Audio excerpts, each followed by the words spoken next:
నిరుద్యోగులకు మేలు జరిగేలా నిర్ణయాలు. ప్రభుత్వ ఉద్యోగాల భర్తీపైన కృత నిశ్చయంతో ఉన్నాం. నిబంధనలు ఇష్టం వచ్చినట్టుగా మారిస్తే చట్టపరంగా చర్యలు. రాజకీయ పార్టీలు స్వార్థపూరిత శక్తుల కుట్రలకు బలి కావద్దు. శాసనసభ బడ్జెట్ సమావేశాల్లోనే జాబ్ క్యాలెండర్ విడుదల. సీఎం రేవంత్ రెడ్డి స్పష్టీకరణ.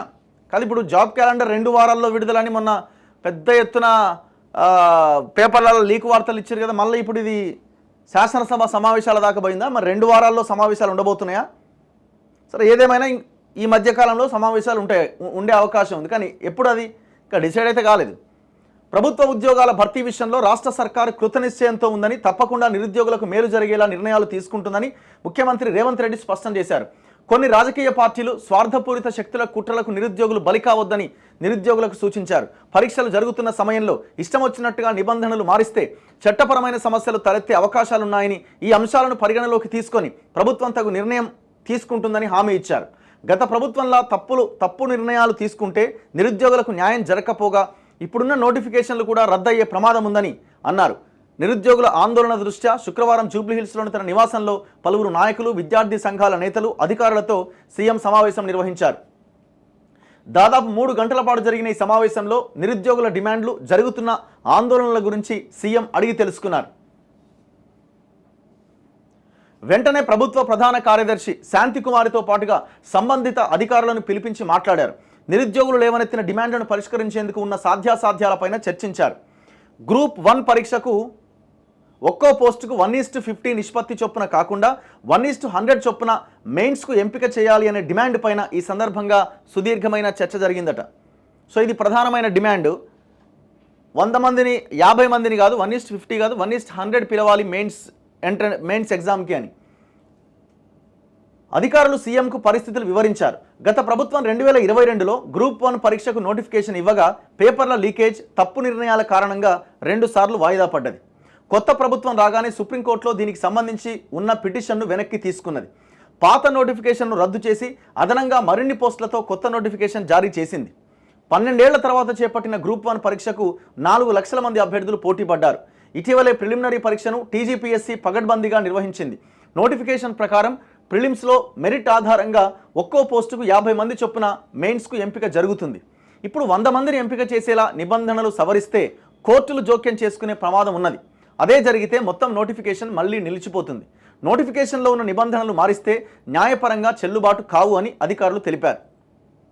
గ్రూప్ 1 పరీక్ష రెండోసారి రద్దయినప్పుడు హైకోర్టు చేసిన వ్యాఖ్యలను సీఎం దృష్టికి తీసుకెళ్లారు.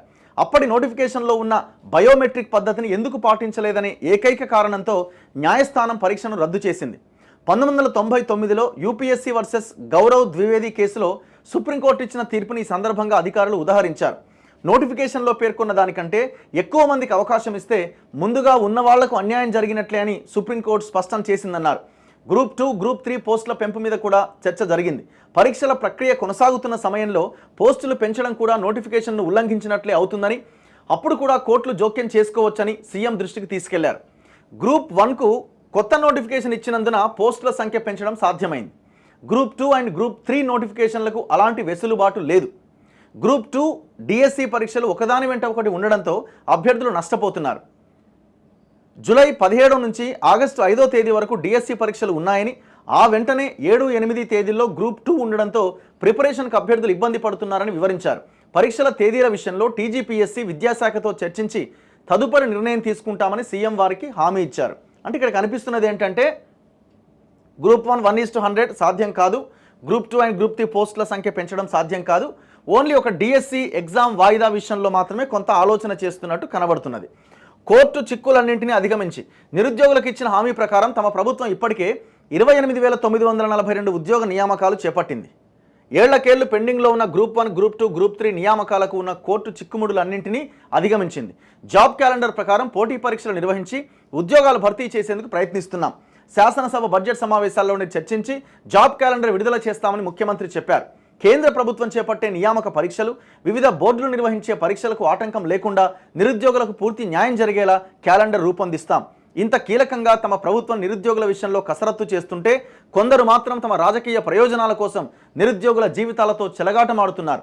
కొందరు చేసే కుట్రలతో నోటిఫికేషన్లలోని నిబంధనలకు విరుద్ధంగా నిర్ణయాలు తీసుకుంటే ఉద్యోగాల భర్తీ చేసే ప్రక్రియ నిలిచిపోయి నిరుద్యోగులు మరింత నష్టపోతారని ముఖ్యమంత్రి రేవంత్ రెడ్డి స్పష్టం చేశారు. భువనగిరి ఎంపీ చామల కిరణ్ కుమార్ రెడ్డి వీళ్ళంతా అందులో ఉన్నారట. బల్మూరి వెంకటు, శివసేన రెడ్డి, హర్షవర్ధన్ రెడ్డి, శనగాని దయాకర్, మానవతరాయ్, బాలలక్ష్మి, చారకొండ వెంకటేష్, కల్వ సుజాత తదితరులు ఈ సమావేశంలో పాల్గొన్నారు. ఇక్కడ పాయింట్ ఏంటంటే మీరు ఏమంటున్నారు, నోటిఫికేషన్ ఆల్రెడీ ఇచ్చినాం కాబట్టి ఇబ్బంది అవుతుంది అని అంటున్నారు. కేసీఆర్ అనే దుర్మార్గుడు జీవో నెంబర్ 46ని తీసుకొచ్చిండు. ఇది నోటిఫికేషన్లో లేదు, యాడ్ చేసిండు. ఏమైంది, గవర్నమెంట్ మారింది. వాళ్ళు పెద్ద ఫైట్ చేసి మీరు గవర్నమెంట్లో ప్రతిపక్షంలో ఉన్నప్పుడు ఏం హామీ ఇచ్చిర్రు, దీన్ని తీసి అవతల పడేస్తాం మేము అధికారంలోకి రాగానే అన్నారుగా లేదా?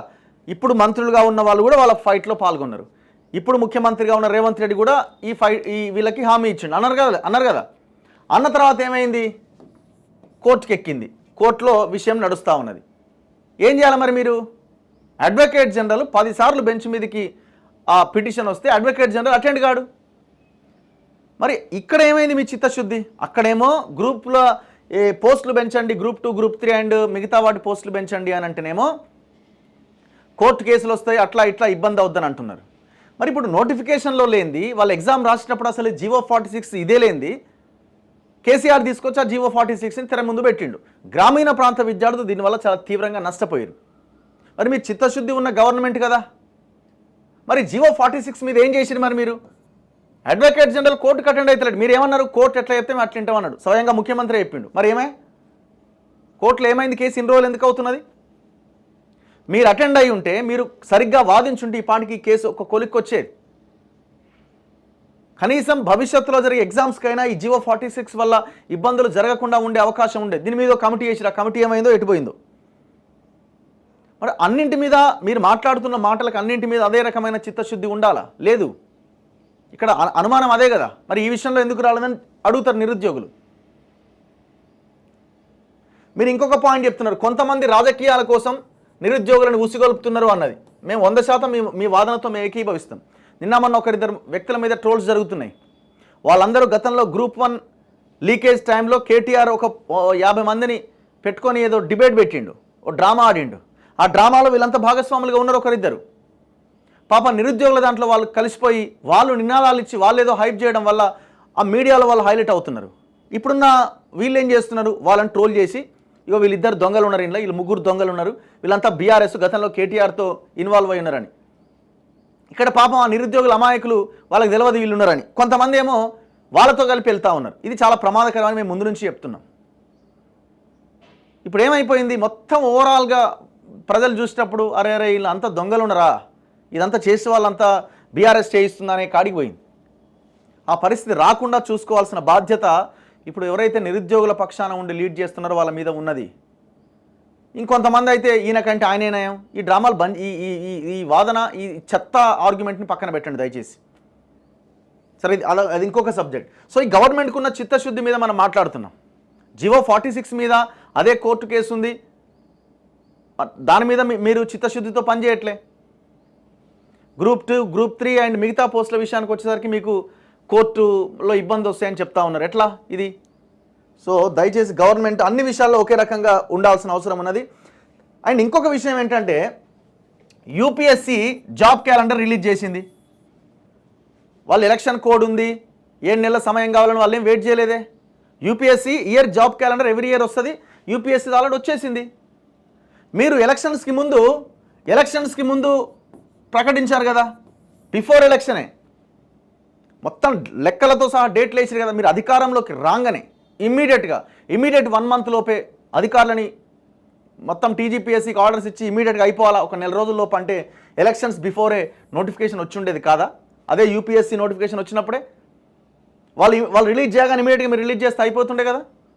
మీరు కసరత్తు చేయడంలో మీరు ఫెయిల్ అయిపోయినారు. సో ఈ విషయాలను కూడా మీరు ఒప్పుకోవాలా. మీరు మేమేం ఒప్పుకోము, లేదు అంటే మీరు కూడా తప్పు చేశారు. మీరు అంటున్న దాంట్లో వాస్తవం ఎంతవరకు అయితే కొంతవరకు ఉందో, మీరు చేసిన మిస్టేక్స్ కూడా అంతే ఉన్నాయి. సో భవిష్యత్తులో ఇలాంటివి జరగకుండా చూసుకోండి. అసలు ఇవన్నీ పక్కన పెట్టండి. ఒక 10 మంది 20 మంది నిరుద్యోగులను పిలిచి ముఖ్యమంత్రి ఒక రివ్యూ పెడితే తప్పేముంది? ఒక 10 మందిని పిలిచి మాట్లాడి ఇది జరుగుతున్నదని మాట్లాడొచ్చు కదా. ఏం చేద్దామని వాళ్ళని అడగొచ్చు కదా.